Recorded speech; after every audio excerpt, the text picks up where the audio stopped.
an effort to sort of herd the world towards what I would refer to as a neo-feudal model. So sort of going back to the same concentration of power that existed in the feudal era,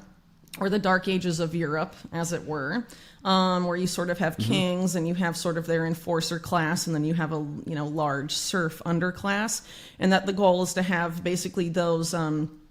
strata, the differences between them, enforced by technology. I think a key component of that is the efforts to control the flow of information, because in that era, right, the church dominated the flow of information and knowledge, and a lot of this was later, spread around and distributed to the serf class through the printing press and things like that, and now in modern iterations, the internet. And in order to bring things back to the neo-feudal era, the powers that be have to take complete control of the internet and the flow of information, and I think that's why we're seeing this increased push of censorization, and also to have AI generative AI that they produce end up producing the lion's share of the content online. Those two things I think go together in order to sort of manufacture reality so that we're more easily controlled and herded into these various systems that they're setting up that will maintain the vast majority of the populace in this serf underclass. And a lot of the big establishment thinkers on AI have pretty much talked openly about how that technology is being used to create sort of the upper class, the kings of the data barons, I guess, of the modern era, as opposed to the oil barons of previous eras, and how, the people that control the data that AI trains on and the people that program and maintain AI will be sort of in this upper class, and that AI will act upon the lower class, and the lower class over time will become cognitively incapable of understanding what AI is doing to them and how it's molding their opinions, and will become dependent on AI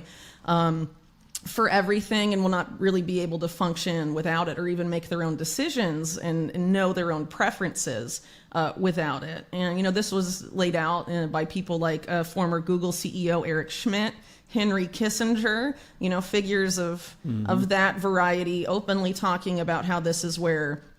this technology is taking us. Yeah, so I think information is absolutely crucial to developing this neo-feudal model, precisely because if they can manipulate how humans perceive reality, they can fundamentally shape human behavior. And I think that's really the ultimate goal of this. And I think, during the COVID era, for example, that was a big boon for them in terms of the lockdowns and all of that, because people weren't interacting so much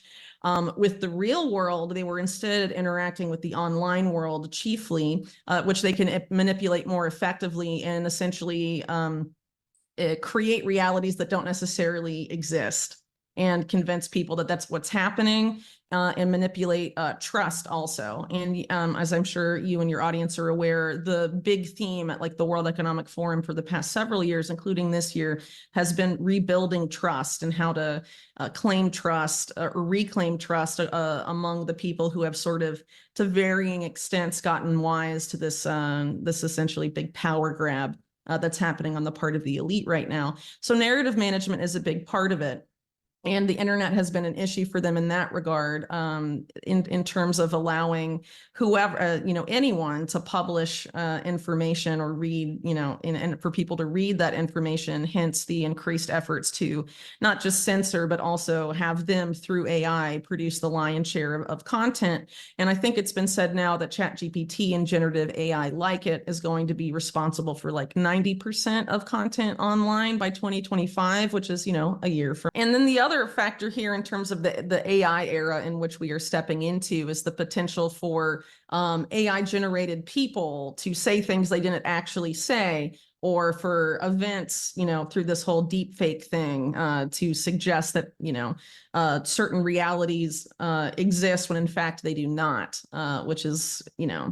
a whole different layer to all of this, for sure. Yeah. And I'm sure is going to be very heavily weaponized, which is again why I think it's important for people to engage just as much in offline discourse as online discourse, just because if you are purely online and they are taking increased control of the virtual world, you're going to increasingly receive data and information that they are manipulating for their purposes. And I think right now we're seeing more of that than we truly ever have.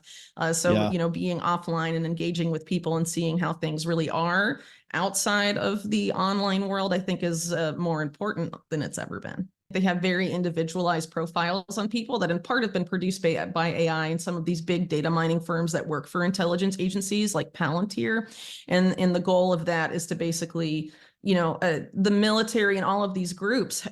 knowing that we know that they've invested millions of dollars in building essentially bot armies that are used to conduct influence operations. And we know they also do that against the domestic populace. And that, this was legalized under the Obama era. They lifted the domestic propaganda ban and all of these other things with the NDAA, or one of the NDAAs in the Obama era. And all of that can be pointed at the US populace domestically for the purpose of advancing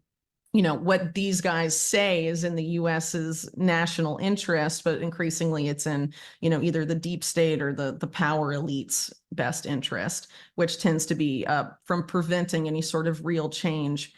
from happening that would lessen their power or prevent us from, going even further down this